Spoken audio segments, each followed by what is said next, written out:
ਹੁਣ ਇੱਕ ਗੱਲ ਦੱਸੋ, ਇਹ ਜਿਹੜਾ ਆਪਾਂ ਕਹਿੰਦੇ ਕੈਂਸਰ ਦਾ ਇਲਾਜ ਹੈ ਵੈਸੇ? ਜੀ ਕੈਂਸਰ ਦਾ ਇਲਾਜ ਤਾਂ ਹੈ if it is diagnosed at early stage. ਜੀ ਤਾਂ ਮਾਲਵਾ ਬੈਲਟ 'ਚ ਕੈਂਸਰ ਕੇਸ ਬਹੁਤ ਆਉਂਦੇ ਨੇ। ਕਿਸਾਨ ਜਿਹੜਾ ਹੈਗਾ ਉਹ ਸੋਚਦਾ ਵੀ ਮੈਂ ਥੋੜੀ ਜ਼ਮੀਨ 'ਚ ਵੀ ਜ਼ਿਆਦਾ ਫਸਲ ਲੈ ਲਾਂ। ਇੱਕ ਤਾਂ ਐਕਚੁਅਲੀ ਤਾਂ ਫਾਈਨੈਂਸ਼ਲੀ 'ਚ ਬੜਾ ਟਾਈਮ ਔਰ ਪੈਸਾ ਲੱਗਦਾ ਹੈ। ਪਰ ਮੈਂ ਸਰਕਾਰ ਨੂੰ ਇਹ ਬੇਨਤੀ ਹੈ ਵੀ ਅਗਰ ਉਹ ਸਰਕਾਰ ਸਹਿਯੋਗ ਦੇ ਤਾਂ ਅੱਛੇ ਤਰੀਕੇ ਨਾਲ ਹੋਰ ਵਧੀਆ ਇਕਵਿਪਮੈਂਟ ਯੂਜ਼ ਕਰਕੇ ਵਧੀਆ ਰਿਜ਼ਲਟ ਕੀਤੇ ਜਾ ਸਕਦੇ, ਹੋਰ ਰਿਸਰਚ ਅੱਛੀ ਕੀਤੀ ਜਾ ਸਕਦੀ। ਮੈਨੂੰ ਇਹ ਪਤਾ ਲੱਗਿਆ ਕਿ ਤੁਹਾਨੂੰ ਸ਼ਾਇਦ ਪੰਜਾਬ ਸਟੇਟ ਲੈਵਲ ਤੁਹਾਨੂੰ ਪ੍ਰਧਾਨ ਵੀ ਬਣਾਇਆ। Punjab health sciences grievance redressal federation ਦਾ ਪ੍ਰੈਜ਼ੀਡੈਂਟ ਚੂਜ਼ ਕੀਤਾ ਹੈ। ਤੇ ਇਹ ਕੈਂਸਰ ਦਾ ਜਿਹੜਾ ਹੁੰਦਾ ਹੈ ਪਹਿਲੀ ਸਟੇਜ ਤਾਂ ਜਿਵੇਂ ਦੱਸ ਰਹੇ ਪਤਾ ਲੱਗਦਾ ਹੀ ਨਹੀਂ ਹੈਗਾ। ਇਹ ਬ੍ਰੋਂਕਾਈਟਿਸ, ਸਾਹ ਲੈਣ ਦੇ ਵਿੱਚ ਦਿੱਕਤ, ਫੇਫੜਿਆਂ ਦੀ ਸੋਜਿਸ਼, ਐਦਾਂ ਦੀ ਕੰਡੀਸ਼ਨਾਂ ਤੋਂ ਇਹ ਪ੍ਰੋਬਲਮ ਸ਼ੁਰੂ ਹੁੰਦੀਆਂ।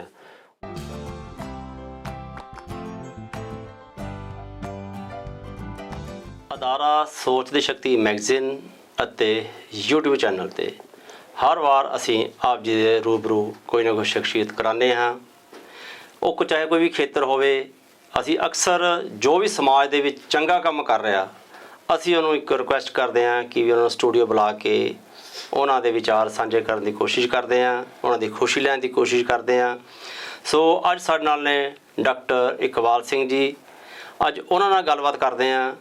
ਐਜ ਪ੍ਰੈਜ਼ੈਂਟ ਉਹ ਮੈਡੀਕਲ ਕਾਲਜ ਪਟਿਆਲਾ ਵਿੱਚ ਆਪਣੀਆਂ ਸੇਵਾਵਾਂ ਨਿਭਾ ਰਹੇ ਹਨ। ਡਾਕਟਰ ਸਾਹਿਬ ਸਤਿ ਸ਼੍ਰੀ ਅਕਾਲ ਜੀ। ਸਤਿ ਸ਼੍ਰੀ ਅਕਾਲ ਡਾਕਟਰ ਸਾਹਿਬ, ਸਭ ਤੋਂ ਪਹਿਲਾਂ ਤਾਂ ਤੁਹਾਡਾ ਸਟੂਡੀਓ ਵਿੱਚ ਆਉਣ ਦਾ ਧੰਨਵਾਦ ਜੀ। ਮੇਰਾ ਜਨਮ ਲੁਧਿਆਣਾ ਜ਼ਿਲ੍ਹੇ ਦੇ ਮੁੱਲਾਂਪੁਰ ਤਹਿਸੀਲ 'ਚ ਹੋਇਆ ਸੀਗਾ। ਉੱਥੋਂ ਉਸ ਤੋਂ 1970 ਨਵੰਬਰ 1970 'ਚ ਹੋਇਆ ਸੀ। ਉਸ ਤੋਂ ਬਾਅਦ ਮੇਰੀ ਜਿਹੜੀ ਮੁੱਢਲੀ ਸਕੂਲੀ ਹੈਗੀ ਹੈ ਉਹ ਅੰਬਾਲਾ ਵਿੱਚ ਹੋਈ, ਕਿਉਂਕਿ ਮੇਰੇ ਫਾਦਰ ਸਾਹਿਬ ਲੋਕਲ ਬੋਡੀਜ਼ ਡਿਪਾਰਟਮੈਂਟ ਦੇ ਵਿੱਚ ਜੋਬ ਕਰਦੇ ਸੀ। ਅਤੇ ਅੰਬਾਲਾ 'ਚ ਮੈਂ ਪਹਿਲੀ ਤੋਂ ਲੈ ਕੇ 12ਵੀਂ ਕਲਾਸ ਤੱਕ ਆਪਣੀ ਪੜ੍ਹਾਈ ਅੰਬਾਲਾ ਸ਼ਹਿਰ ਦੇ ਵਿੱਚ ਪੂਰੀ ਕੀਤੀ ਹੈ। 12ਵੀਂ ਮੈਂ ਅੰਬਾਲਾ ਸ਼ਹਿਰ ਦੇ DAV ਕਾਲਜ ਤੋਂ ਕੀਤੀ। ਉਸ ਤੋਂ ਬਾਅਦ +2 ਤੋਂ ਬਾਅਦ ਮੇਰੀ ਐਡਮਿਸ਼ਨ ਸਰਕਾਰੀ ਮੈਡੀਕਲ ਕਾਲਜ ਪਟਿਆਲਾ ਵਿੱਚ ਹੋ ਗਈ, ਜਿੱਥੇ ਮੈਂ 1988 ਦੇ ਵਿੱਚ ਮੇਰੀ ਐਡਮਿਸ਼ਨ ਹੋਈ ਅਤੇ 94 ਦੇ ਵਿੱਚ ਮੈਂ MBBS ਪਾਸ ਆਊਟ ਕਰਕੇ 95 ਦੇ ਵਿੱਚ ਆਪਣੀ ਇੰਟਰਨਸ਼ਿਪ ਕੰਪਲੀਟ ਕੀਤੀ। ਉਸ ਤੋਂ ਬਾਅਦ ਸਰਕਾਰ ਦੇ PCMS Punjab civil medical services 'ਚ ਮੇਰੀ ਸਿਲੈਕਸ਼ਨ ਹੋਈ ਐਜ਼ ਮੈਡੀਕਲ ਅਫਸਰ। ਅਤੇ ਮੇਰੀ ਸਭ ਤੋਂ ਪਹਿਲੀ ਪੋਸਟਿੰਗ ਜਿਹੜੀ ਸੀਗੀ ਉਹ ਸੰਗਰੂਰ ਜ਼ਿਲ੍ਹੇ ਦੇ ਅਮਰਗੜ੍ਹ ਬਲਾਕ ਦੇ ਵਿੱਚ ਬਨਬੋਰਾ ਡਿਸਪੈਂਸਰੀ ਦੇ ਵਿੱਚ ਹੋਈ ਸੀ। ਉਸ ਤੋਂ ਬਾਅਦ ਰੂਰਲ ਸਰਵਿਸ 3-4 ਸਾਲ ਦੀ ਮੈਂ ਕਰਨ ਤੋਂ ਬਾਅਦ ਸੰਨ 2001 ਦੇ ਵਿੱਚ ਮੈਨੂੰ MD ਦੇ ਵਿੱਚ ਐਡਮਿਸ਼ਨ ਮਿਲੀ, ਜੋ ਕਿ ਸਰਕਾਰੀ ਮੈਡੀਕਲ ਕਾਲਜ ਪਟਿਆਲਾ ਦੇ ਫਿਜ਼ੀਓਲੋਜੀ ਵਿਭਾਗ ਦੇ ਵਿੱਚ ਮੈਂ 2004 ਦੀ ਦਸੰਬਰ ਵਿੱਚ ਪੂਰੀ ਕੀਤੀ ਸੀਗੀ। ਅਤੇ ਉਸ ਤੋਂ ਬਾਅਦ ਸਰਕਾਰ ਨੇ ਮੈਨੂੰ, ਕਿਉਂਕਿ ਇਹ ਟੀਚਿੰਗ ਦਾ ਲਾਈਨ ਹੈਗੀ ਹੈ, ਇਸ ਕਰਕੇ ਸਰਕਾਰ ਨੇ ਮੈਨੂੰ ਸਰਕਾਰੀ ਮੈਡੀਕਲ ਕਾਲਜ ਦੇ ਵਿੱਚ ਹੀ ਐਜ਼ ਲੈਕਚਰਰ ਅਪੁਆਇੰਟ ਕਰ ਦਿੱਤਾ ਸੀਗਾ। ਅਤੇ ਲੈਕਚਰ ਅਪੁਆਇੰਟ ਹੋਣ ਤੋਂ ਬਾਅਦ ਹੁਣ ਇਸ ਟਾਈਮ ਮੈਂ ਬਤੌਰ ਸਹਾਇਕ ਪ੍ਰੋਫੈਸਰ ਫਿਜ਼ੀਓਲੋਜੀ ਵਿਭਾਗ ਸਰਕਾਰੀ ਮੈਡੀਕਲ ਕਾਲਜ ਪਟਿਆਲਾ ਦੇ ਵਿੱਚ ਕੰਮ ਕਰ ਰਿਹਾ।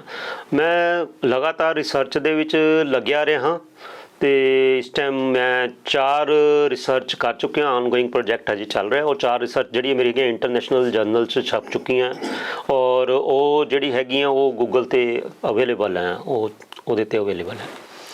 ਤੁਸੀਂ ਇੱਕ ਗੱਲ ਬਹੁਤ ਵਧੀਆ ਕਰੀ, ਰਿਸਰਚ 'ਤੇ ਗੱਲ ਕਰੀ। ਤੁਹਾਨੂੰ ਪਿੱਛੇ ਵੀ ਪਤਾ ਲੱਗਿਆ ਸੀ ਕਿ ਤੁਹਾਨੂੰ ਭਾਰਤ ਸਰਕਾਰ ਨੇ ਥੋੜ੍ਹਾ ਸਨਮਾਨ ਵੀ ਕਰਿਆ ਸੀਗਾ ਜੀ। ਉਹ ਕਿਸ ਚੀਜ਼ ਦਾ ਕਰਿਆ ਸੀਗਾ? ਜੀ ਮੇਰੀ ਇੱਕ ਰਿਸਰਚ ਸੀਗੀ 2019-20 ਦੀ, ਜਿਹੜੀ ਕਿ ਮੈਂ ਕਿਸਾਨਾਂ ਦੇ ਉੱਤੇ ਕੀਤੀ ਸੀ। ਕਿਸਾਨ ਜਿਹੜੇ ਕਿ ਕਿਸਾਨ ਭਰਾ ਜਿਹੜੇ ਕੀਟਨਾਸ਼ਕ, ਨਦੀਨਨਾਸ਼ਕ ਜਿਹੜੇ ਯੂਜ਼ ਕਰਦੇ ਹੈ, ਉਹ ਭਾਰੀ ਮਾਤਰਾ 'ਚ ਯੂਜ਼ ਕਰਦੇ ਆ, ਮਿਕਸਚਰ 'ਚ ਯੂਜ਼ ਕਰਦੇ ਆ। ਅਤੇ ਉਹਦੇ ਉੱਤੇ ਅਜੇ ਤੱਕ ਕੋਈ ਵੀ ਇਹੋ ਜਿਹੀ ਪੰਜਾਬ 'ਚ ਸਟੱਡੀ ਹੋਈ ਨਹੀਂ ਸੀ। ਅਤੇ ਪੰਜਾਬ ਦੇ ਵਿੱਚ ਵੱਧ ਰਹੇ ਕਿਸਾਨਾਂ ਦੇ ਬਿਮਾਰ ਹੋਣ ਦੇ, ਉਹਨਾਂ ਨੂੰ ਵੱਧ ਰਹੇ ਕੈਂਸਰ ਅਤੇ ਹੋਰ, ਇਹਨਾਂ ਨੂੰ ਦੇਖ ਕੇ ਮੈਂ ਸੋਚਿਆ ਕਿਉਂ ਨਾ ਇਹਨਾਂ ਦੇ ਉੱਤੇ ਕੋਈ ਖੋਜ ਕੀਤੀ ਜਾਵੇ। ਜਦ ਮੈਂ ਇਨਸੈਕਟੀਸਾਈਡ, ਪੈਸਟੀਸਾਈਡ ਦੀ ਇਹਦੀ ਖੋਜ ਕੀਤੀ ਤਾਂ ਮੈਂ ਹੈਰਾਨ ਰਹਿ ਗਿਆ ਕਿ ਇਹ ਸਾਰੇ ਜਿਹੜੇ ਨਤੀਜੇ ਸੀ ਬੜੇ ਘਾਤਕ ਨਤੀਜੇ ਸਾਹਮਣੇ ਆਏ ਹੈ। ਕਿਉਂਕਿ ਪੈਸਟੀਸਾਈਡ ਯੂਜ਼ ਕਰਨ ਵਾਲੇ 2 ਗਰੁੱਪ ਮੈਂ ਲਿੱਤੇ ਸੀ। ਇੱਕ ਕਿਸਾਨ ਜਿਹੜੇ ਪੈਸਟੀਸਾਈਡ ਯੂਜ਼ ਕਰ ਰਹੇ ਸੀ, ਦੂਸਰੇ ਕਿਸਾਨ ਜਿਹੜੇ ਸੀਗੇ ਉਹ ਪੈਸਟੀਸਾਈਡ ਦੀ ਜਗ੍ਹਾ ਆਰਗੈਨਿਕ ਖੇਤੀ ਕਰ ਰਹੇ ਸੀ।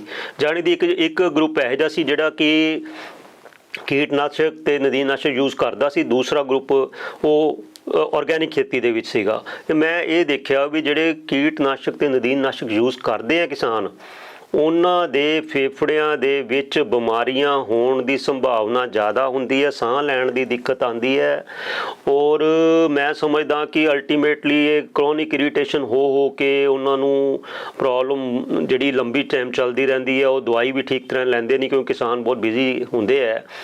ਤੇ ਮੈਂ ਇਸ ਨਤੀਜੇ ਤੇ ਪਹੁੰਚਿਆ ਕਿ ਇਹ ਸਾਰੀ ਜਿਹੜੀ ਹੈਗੀ ਆ ਇਹ ਕ੍ਰੋਨਿਕ ਇਰੀਟੇਸ਼ਨ ਜਿਹੜੀ ਲੰਗਸ ਨੂੰ ਕੈਮੀਕਲਸ ਨਾਲ ਹੋਈ, ਇਹ ਕੈਂਸਰ ਦਾ ਕਾਰਨ ਬਣ ਰਹੀ ਹੈ। ਤੇ ਇਹੀ ਇਹਨਾਂ ਦਾ ਇੱਕ ਮੇਨ ਸੋਰਸ ਜਿਹੜਾ ਹੈਗਾ ਕਿਸਾਨਾਂ ਨੂੰ ਬਿਮਾਰ ਕਰਨ ਦਾ, ਕਿਸਾਨਾਂ ਨੂੰ ਇਸ ਤਰ੍ਹਾਂ ਉਹਨਾਂ ਦੀ ਮੌਤ ਹੋਣ ਦਾ ਕਾਰਨ ਵੀ ਕੈਂਸਰ ਹੈਗਾ, ਜੋ ਕਿ ਕੀਟਨਾਸ਼ਕ ਦਵਾਈਆਂ ਹੈ।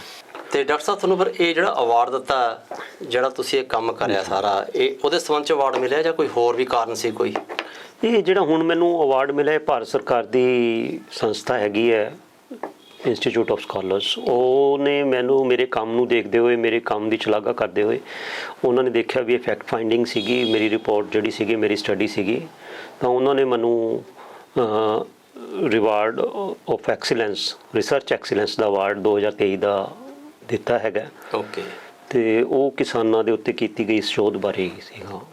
ਵੈਰੀ ਗੁੱਡ, ਬਹੁਤ ਬਹੁਤ ਮੁਬਾਰਕਾਂ ਪਹਿਲਾਂ ਡਾਕਟਰ ਸਾਹਿਬ ਤੁਹਾਨੂੰ ਜਿਹੜਾ ਅਵਾਰਡ ਮਿਲਿਆ ਤੁਹਾਨੂੰ। ਸ਼ੁਕਰੀਆ ਜੀ। ਇਹ ਬੜੇ ਭਾਗ ਵਾਲਾ ਬੰਦਾ ਹੁੰਦਾ ਜਿਹਨਾਂ ਨੂੰ ਭਾਰਤ ਸਰਕਾਰ ਵੱਲੋਂ ਅੱਛਾ ਕੰਮ ਕਰਿਆ ਹੋਵੇ ਤਾਂ ਸਰਕਾਰ ਨੂੰ ਸਨਮਾਨ ਕਰੇ। ਡਾਕਟਰ ਸਾਹਿਬ ਜਦ ਤੁਹਾਨੂੰ ਇਹ ਸਨਮਾਨ ਦਿੱਤਾ ਭਾਰਤ ਸਰਕਾਰ ਨੇ, ਤੁਹਾਨੂੰ ਕਿਸ ਤਰ੍ਹਾਂ ਮਹਿਸੂਸ ਹੋਇਆ? ਜੀ ਮੈਨੂੰ ਬਹੁਤ ਅੱਛਾ ਲੱਗਾ, ਮੈਨੂੰ ਖੁਸ਼ੀ ਹੋਈ ਇਸ ਗੱਲ ਦੀ ਕਿ ਮੇਰੇ ਕੀਤੇ ਕੰਮ ਨੂੰ ਮਾਨਤਾ ਪ੍ਰਾਪਤ ਹੋਈ ਤੇ ਮੈਨੂੰ ਇਸ ਲਈ ਬੜਾ ਹੌਸਲਾ ਅੱਗੇ ਮਿਲਿਆ। ਇਸ ਬਾਰੇ ਮੈਨੂੰ ਬੜੇ ਦੇਸ਼ਾਂ ਵਿਦੇਸ਼ਾਂ ਤੋਂ ਲੋਕਾਂ ਨੇ ਮੁਬਾਰਕਬਾਦ ਵੀ ਦਿੱਤੀ ਤੇ ਮੈਂ ਭਾਰਤੀ ਜਿਹੜੇ ਸਿਨੇਮਾ ਹੈਗਾ ਜਗਤ, ਉਹਦਾ ਵੀ ਬੜਾ ਥੈਂਕਫੁਲ ਹੈਗਾ ਕਿ ਉਹਦੇ ਵੀ ਐਕਟਰਸ ਦੇ ਕਾਫੀ ਮੇਰੇ ਕੰਮ ਨੂੰ ਸ਼ਲਾਘਾ ਕੀਤੀ ਤੇ ਮੈਨੂੰ ਮੁਬਾਰਕਾਂ ਦਿੱਤੀਆਂ ਤੇ ਮੈਨੂੰ ਵੀਡੀਓ ਮੈਸੇਜ ਵੀ ਰਿਕਾਰਡ ਕਰਕੇ ਭੇਜੇ। ਮੈਂ ਬਹੁਤ ਥੈਂਕਫੁਲ ਹਾਂ ਸਾਰਿਆਂ ਦਾ, ਧੰਨਵਾਦ ਬਹੁਤ ਬਹੁਤ ਸਭ ਦਾ। ਤੁਹਾਡੇ ਹਮਸਫਰ, ਤੁਹਾਡੇ ਉਹਨਾਂ ਨੂੰ ਕਿੱਦਾਂ ਖੁਸ਼ੀ ਮਹਿਸੂਸ ਹੋਈ ਕਿ ਮੇਰੇ ਹਸਬੈਂਡ ਨੇ ਇੱਕ ਬਹੁਤ ਵੱਡੀ ਅਚੀਵਮੈਂਟ ਕੀਤੀ ਹੈ? ਮੇਰੇ ਮਿਸਿਸ ਹਮੇਸ਼ਾ ਮੇਰੇ ਨਾਲ ਸਾਥ ਰਹੇ ਹੈ, ਉਹਨਾਂ ਨੇ ਮੇਰਾ ਹਰ ਸਟੈਪ ਤੇ ਮੇਰਾ ਸਾਥ ਦਿੱਤਾ ਹੈ। ਔਰ ਮੈਂ ਤੁਹਾਨੂੰ ਇਹ ਵੀ ਦੱਸਣਾ ਚਾਹੂੰਗਾ ਜਿਹੜੀ ਮੇਰੀ ਇਹ ਰਿਸਰਚ ਹੈ ਉਹਦੇ ਵਿੱਚ ਉਹ ਮੇਰੇ ਕੋ ਰਿਸਰਚਰ ਹੈਗੇ ਹੈ।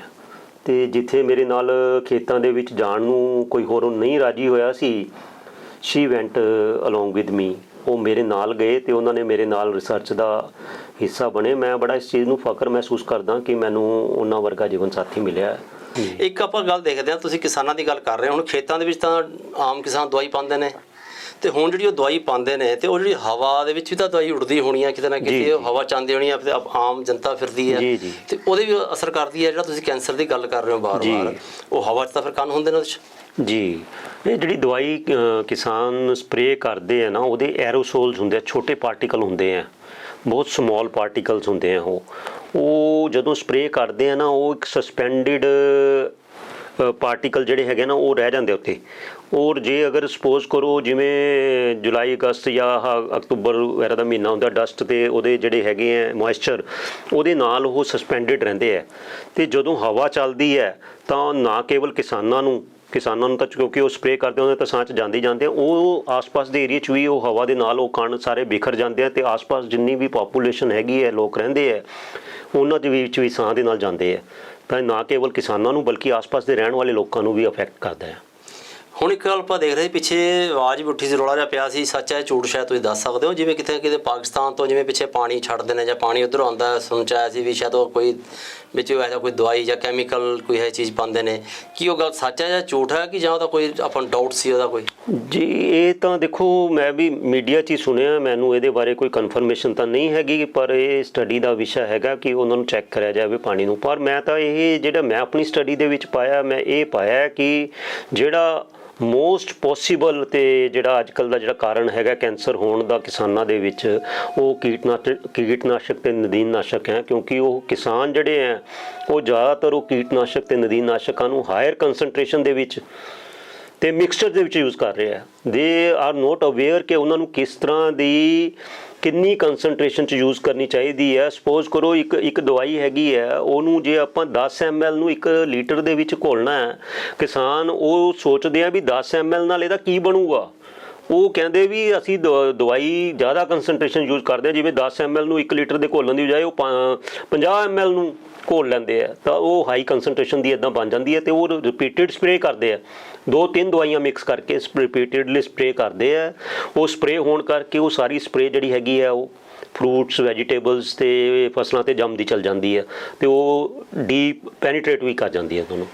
ਓਕੇ, ਹੁਣ ਇੱਕ ਗੱਲ ਦੱਸੋ, ਇਹ ਜਿਹੜਾ ਆਪਾਂ ਕਹਿੰਦੇ ਕੈਂਸਰ ਦਾ ਇਲਾਜ ਹੈ, ਵੈਸੇ ਹਸਪੀਟਲ ਤਾਂ ਬੜੇ ਬਣੇ ਹੋਏ ਨੇ, ਟ੍ਰੀਟਮੈਂਟ ਚੱਲ ਰਹੇ ਜਿਵੇਂ ਲੋਕੀ ਕਰਾ ਰਹੇ ਨੇ, ਪਰ ਦੇਖਦੇ ਆ ਕਿ ਕੈਂਸਰ ਦਾ ਕੁਝ ਨਾ ਕੋਈ ਪ੍ਰੋਬਲਮ ਆ ਕੇ ਡੈਥ ਹੋ ਜਾਂਦੀ ਹੈ ਜੀ। ਕੀ ਕੈਂਸਰ ਦਾ ਇਲਾਜ ਹੈ? ਜੀ ਕੈਂਸਰ ਦਾ ਇਲਾਜ ਤਾਂ ਹੈ, if it is diagnosed at early stage. ਪਰ ਜ਼ਿਆਦਾਤਰ ਕੀ ਹੁੰਦਾ ਹੈ, ਕਿਸਾਨ ਜਿਹੜੇ ਹੁੰਦੇ ਆ ਉਹ ਇੰਨੇ ਜ਼ਿਆਦਾ ਬਿਜ਼ੀ ਹੁੰਦੇ ਆ ਆਪਣੇ ਖੇਤੀਬਾੜੀ ਦੇ ਵਿੱਚ, ਉਹਨਾਂ ਕੋਲ ਇੰਨਾ ਸਮਾਂ ਨਹੀਂ ਹੁੰਦਾ, ਨਾ ਹੀ ਉਹ ਆਪਣੀ ਜਿਹੜੀ ਪ੍ਰੋਬਲਮਸ ਹੁੰਦੀਆਂ, ਜ਼ਿਆਦਾਤਰ ਉਹਨਾਂ ਨੂੰ ਜਿਹੜੀ ਪ੍ਰੋਬਲਮ ਹੁੰਦੀ ਹੈ ਫੇਫੜਿਆਂ ਦੀ ਇਨਫੈਕਸ਼ਨ ਵਗੈਰਾ ਹੀ ਹੁੰਦੀ ਹੈ। ਉਹ ਆਪਣੇ ਪਿੰਡਾਂ ਦੇ ਵਿੱਚ ਜਾਂਦੇ ਆ, ਉੱਥੇ ਦੇਖਦੇ ਆ ਵੀ ਕੁਝ ਤੁਹਾਨੂੰ ਪਤਾ ਹੀ RMP ਡਾਕਟਰ ਹੁੰਦੇ ਆ, ਉਹਨਾਂ ਦੇ ਐਜੂਕੇਟਿਡ ਤਾਂ ਇੰਨੇ ਜ਼ਿਆਦਾ ਨਹੀਂ ਹੁੰਦੇ। ਉਹ ਸਿੰਪਲ ਮੈਡੀਕੇਸ਼ਨ ਲੈ ਕੇ ਉਹਨਾਂ ਤੋਂ ਆਪਣੀ ਟ੍ਰੀਟਮੈਂਟ ਕਰਾ ਲੈਂਦੇ ਆ। ਉਹ ਦਵਾਈ ਵੀ ਪ੍ਰੋਪਰ ਡੋਜ਼ੇਜ 'ਚ ਨਹੀਂ ਲੈਂਦੇ, ਉਹ ਥੋੜ੍ਹੇ ਟਾਈਮ ਲੈਂਦੇ ਆ। ਸਟੀਰੋਇਡਸ ਜ਼ਿਆਦਾਤਰ ਹੁੰਦੇ ਆ ਉਹਨਾਂ ਦਵਾਈਆਂ ਦੇ ਵਿੱਚ, ਉਹ ਥੋੜ੍ਹੇ ਟਾਈਮ ਬਾਅਦ ਉਹ ਕੰਟਰੋਲ ਜਾ ਹੋ ਜਾਂਦਾ ਹੈ, ਪਰ ਉਹ ਅੰਦਰੋਂ ਜੜ ਉਹਦੀ ਖਤਮ ਹੋਈ ਨਹੀਂ ਹੁੰਦੀ। ਉਹ ਅੰਦਰ ਉਹ ਬਾਰ-ਬਾਰ ਉਹ ਸਪਰੇਅ ਵੀ ਕਰੀ ਜਾਂਦੇ ਆ, ਸਪਰੇਅ ਹੋਣ ਨਾਲ ਰਿਪੀਟਿਡਲੀ ਉਹਨਾਂ ਨੂੰ ਇਨਫੈਕਸ਼ਨ ਹੋਈ ਜਾਂਦੀ ਹੈ, ਰਿਪੀਟਿਡਲੀ ਉਹਨਾਂ ਨੂੰ ਇਰੀਟੇਸ਼ਨ ਹੋਈ ਜਾਂਦੀ ਹੈ, ਜਿਹੜਾ ਕਿ ਕਿਉਂਕਿ ਕਰੋਨਿਕ ਇਰੀਟੇਸ਼ਨ ਜਿਹੜੀ ਹੈਗੀ ਹੈ, it is the cause of cancer. Chemical ਬਾਰ-ਬਾਰ ਸਾਹ ਦੇ ਵਿੱਚ ਜਾਣਾ ਉਹ ਕੈਂਸਰ ਦਾ ਕਾਰਨ ਬਣਦਾ, ਜਦ ਕਿ ਕਿਸਾਨ ਇਸ ਬਾਰੇ ਅਵੇਅਰ ਨਹੀਂ ਹੈਗੇ। ਮੈਂ ਇਹ ਬਹੁਤ ਅੰਦਰੋਂ ਤੱਕ ਫੀਲ ਕਰਦਾ ਵੀ ਕਿਸਾਨਾਂ ਨੂੰ ਜਾਗਰੂਕ ਕਰਨ ਦੀ ਲੋੜ ਹੈ ਵੀ ਉਹ ਪੈਸਟੀਸਾਈਡਸ ਦੀ ਇੱਕ ਤਾਂ ਕੁਆਂਟੀਟੀ ਸਹੀ ਵਰਤਣ, ਸਹੀ ਕੰਸਨਟ੍ਰੇਸ਼ਨ 'ਚ ਵਰਤਣ, ਔਰ ਉਹਦੇ ਲਈ ਆਪਣੇ ਆਪ ਨੂੰ ਜਿਹੜੀ ਜਿੱਥੇ ਉਹ ਸਪਰੇਅ ਕਰਦੇ ਆ ਉਹਨੂੰ ਲੈਂਡ ਮਾਰਕਿੰਗ ਕਰਨ, ਤਾਂ ਕਿ ਆਸ-ਪਾਸ ਦੇ ਲੋਕ ਉੱਥੇ ਨਾ ਜਾਣ, ਤਾਂ ਕਿ ਉਹ ਵੀ ਜਾ ਕੇ ਉਹਨਾਂ ਤੋਂ ਬਿਮਾਰ ਨਾ ਹੋਣ। ਉਹ ਕਿਸਾਨ ਵੀ ਆਪਣੀ ਪ੍ਰੀਕਾਸ਼ਨ ਰੱਖਣ ਆਪਣੇ, ਕਿਉਂਕਿ ਮੈਂ ਇਹ ਦੇਖਿਆ ਕਿ ਜਿਹੜੇ ਕਿਸਾਨ ਸਾਹ ਲੈਂਦੇ ਆ ਉਹ ਸਾਹ ਨਾਲ ਇੱਕ ਤਾਂ ਪੈਸਟੀਸਾਈਡ, ਇਨਸੈਕਟੀਸਾਈਡ ਅੰਦਰ ਜਾਂਦੇ ਆ ਸਾਹ ਦੇ, ਉਹ ਫਿਰ ਅਲਟੀਮੇਟਲੀ ਖੂਨ 'ਚ ਚਲੇ ਜਾਂਦੇ ਆ। ਖੂਨ 'ਚ ਜਾਣ ਨਾਲ ਉਹਦੀ ਹਾਇਰ ਕੰਸਨਟ੍ਰੇਸ਼ਨ ਹੋਣ ਕਰਕੇ ਉਹ ਡੈਮੇਜ ਕਰਦੀ ਹੈ, ਅੰਦਰ ਜਾ ਕੇ ਹੋਰ ਔਰਗਨਸ ਨੂੰ ਵੀ ਡੈਮੇਜ ਕਰਦੀ ਹੈ। ਉਹ ਅੱਗੇ ਸਟੱਡੀ ਦਾ ਵਿਸ਼ਾ, ਪਰ ਮੇਰਾ ਜਿਹੜੀ ਸਟੱਡੀ ਸੀਗੀ ਇਹ ਸਿਰਫ ਲੰਗਸ ਤੱਕ ਸਿਚੁਏਟਿਡ ਸੀਗੀ, ਲੰਗਸ ਦੇ ਨਾਲ ਹੀ ਸੀਮਤ ਸੀਗੀ। ਤੋ ਫੇਫੜਿਆਂ ਤੱਕ ਹੀ ਇਹ ਮੈਂ ਦੇਖਿਆ ਵੀ ਉਹਦੀ ਸਮਰੱਥਾ ਘਟੀ। ਸਮਰੱਥਾ ਘਟਣ ਦੇ ਨਾਲ ਕਿਸਾਨਾਂ ਦੀ ਮੈਂ ਹਿਸਟਰੀ ਲਈ, ਉਹਨਾਂ ਤੋਂ ਪੁੱਛਿਆ, ਕਈ ਕਿਸਾਨਾਂ ਦੀ ਲੰਬੀ ਬਿਮਾਰੀ ਨਾਲ ਡੈਥ ਹੋਈ ਸੀਗੀ। ਉਹ ਪਤਾ ਕੀਤਾ ਵੀ ਬਾਅਦ 'ਚ ਪਤਾ ਲੱਗਾ ਵੀ ਉਹ ਲਾਇਲਾਜ ਬਿਮਾਰੀ ਸੀ। ਉਹਨਾਂ ਨੂੰ ਜਵਾਬ ਦੇ ਦਿੱਤਾ ਸੀਗਾ ਡਾਕਟਰਾਂ ਨੇ ਉੱਥੋਂ ਹਸਪਤਾਲਾਂ 'ਚੋਂ, ਅਤੇ ਉਹ ਬਾਅਦ 'ਚ ਪਤਾ ਲੱਗਾ ਵੀ ਉਹ ਕੈਂਸਰ ਨਾਲ ਹੀ ਉਹਨਾਂ ਦੀ ਮ੍ਰਿਤੂ ਹੋਈ ਸੀ। ਤਾਂ ਇਹ ਮੋਸਟ ਪੋਸੀਬਲ ਜਿਹੜਾ ਕਾਜ਼ ਹੈਗਾ ਇਹਦਾ, ਇਹੀ ਪੈਸਟੀਸਾਈਡਸ ਹੀ ਹੈ ਜੀ। ਇੱਕ ਆਪਾਂ ਦੇਖਦੇ ਕਿ ਮਾਲਵਾ ਬੈਲਟ ਦੀ ਗੱਲ ਕਰੀਏ ਆਪਾਂ ਜੀ, ਤਾਂ ਮਾਲਵਾ ਬੈਲਟ 'ਚ ਕੈਂਸਰ ਦੇ ਕੇਸ ਬਹੁਤ ਆਉਂਦੇ ਨੇ ਜੀ। ਹੁਣ ਦਵਾਈ ਤਾਂ ਇੱਥੇ ਵੀ ਆਪਣੇ 'ਚ ਕਹੀਏ ਆਪਾਂ ਦੂਜੇ ਪਾਸੇ ਵੀ ਦਵਾਈਆਂ ਪਾਉਂਦੇ, ਕਿਸਾਨ ਦੁਆਬਾ ਵਾਲੀ ਸਾਈਡ ਹੋ ਗਏ, ਹੋਰ ਜਗ੍ਹਾ 'ਤੇ ਵੀ ਦਵਾਈ ਪੈਂਦੀ ਹੈ, ਸਪਰੇਅ ਕਰਦੇ ਨੇ। ਅਤੇ ਮਾਲਵਾ ਬੈਲਟ ਵਾਲੇ ਪਾਸੇ ਕਿਉਂ, ਉਹਦੇ ਕਾਰਨ ਕੀ ਹੈ ਉੱਧਰ ਜ਼ਿਆਦਾ? ਇਹ ਮਾਲਵਾ ਬੈਲਟ ਦੀ ਇੱਕ ਤਾਂ ਦੇਖੋ ਜੀ, ਮੈਂ ਜਿੱਥੇ ਤੱਕ ਸੋਚਦਾ ਵੀ ਇੱਕ ਤਾਂ ਜ਼ਮੀਨ ਜਿਹੜੀ ਬੜੀ ਉਪਜਾਊ ਹੈਗੀ ਹੈ, ਕਿਸਾਨ ਜਿਹੜਾ ਹੈਗਾ ਉਹ ਸੋਚਦਾ ਵੀ ਮੈਂ ਥੋੜ੍ਹੀ ਜ਼ਮੀਨ 'ਚ ਵੀ ਜ਼ਿਆਦਾ ਫਸਲ ਲੈ ਲਾਂ। ਇੱਕ ਤਾਂ ਉਹਨੂੰ ਇਹ ਐਪਰੀਹੈਂਸ਼ਨ ਹੁੰਦੀ ਹੈ ਵੀ ਮੇਰੀ ਫਸਲ ਨਾ ਘਟੇ, ਇਸ ਕਰਕੇ ਉਹ ਇਸ ਐਪਰੀਹੈਂਸ਼ਨ ਦੇ ਵਿੱਚ, ਇਸ ਡਰ 'ਚ ਆ ਕੇ ਉਹ ਨਾ ਲੰਬੀ ਆਪਣੇ ਹਾਇਰ ਕੰਸਨਟ੍ਰੇਸ਼ਨ ਦੀ ਮਿਕਸਚਰ ਦੇ ਵਿੱਚ ਡੋਜ਼ਿਜ ਯੂਜ਼ ਕਰਦੇ, ਤਾਂ ਕਿ ਹੋਰ ਜਿਹੜੀ ਬਿਮਾਰੀਆਂ ਉੱਲੀ ਵਗੈਰਾ ਜਾਂ ਹੋਰ ਗੁੱਲੀ ਡੰਡਾ ਜਾਂ ਕੁਛ ਵੀ ਜੋ ਵੀ ਹੈਗੀਆਂ, ਉਹ ਬਿਮਾਰੀਆਂ ਜਿਹੜੀ ਹੈਗੀਆਂ ਉਹ ਫਸਲ ਨੂੰ ਨੁਕਸਾਨ ਨਾ ਪਹੁੰਚਾਉਣ।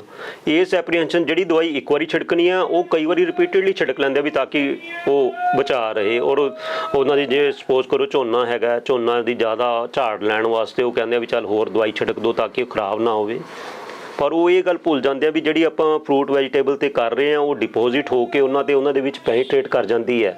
ਜਿਹੜੀ ਤੁਸੀਂ ਗੱਲ ਕੀਤੀ ਹੈ ਕੈਂਸਰ ਦੀ, ਇਹ ਕੈਂਸਰ ਦਾ ਕਾਰਨ ਇਹ ਹੋ ਸਕਦਾ ਹੈ, ਇਹ ਸਟੱਡੀ ਦਾ ਵਿਸ਼ਾ ਹੈ ਕਿ ਜਿਹੜੇ ਕੈਂਸਰ ਦਾ ਕਾਰਨ ਹੈ ਉਹ ਹੋ ਸਕਦਾ ਫਰੂਟ ਵੈਜੀਟੇਬਲਸ ਜਿਹੜੀ ਲੋਕਾਂ ਦੁਆਰਾ ਕੰਜ਼ਿਊਮ ਕੀਤੀ ਜਾ ਰਹੀਆਂ, ਮੇ ਬੀ ਉਹ ਕੈਂਸਰ ਦਾ ਕਾਰਨ ਉਹਨਾਂ 'ਚ ਬਣ ਰਹੀਆਂ ਹੋਣ। ਇਹ ਅੱਗੇ ਜੇ ਸਰਕਾਰ ਚਾਹੇ ਔਰ ਮੈਨੂੰ ਸਹਿਯੋਗ ਦੇਵੇ ਤੇ ਇਸ ਬਾਰੇ ਮੈਂ ਸਟੱਡੀ ਕਰਕੇ ਪਤਾ ਲਗਾਉਣਾ ਚਾਹੂੰਗਾ ਕਿ ਕੀ ਇਹ ਕੀਟਨਾਸ਼ਕਾਂ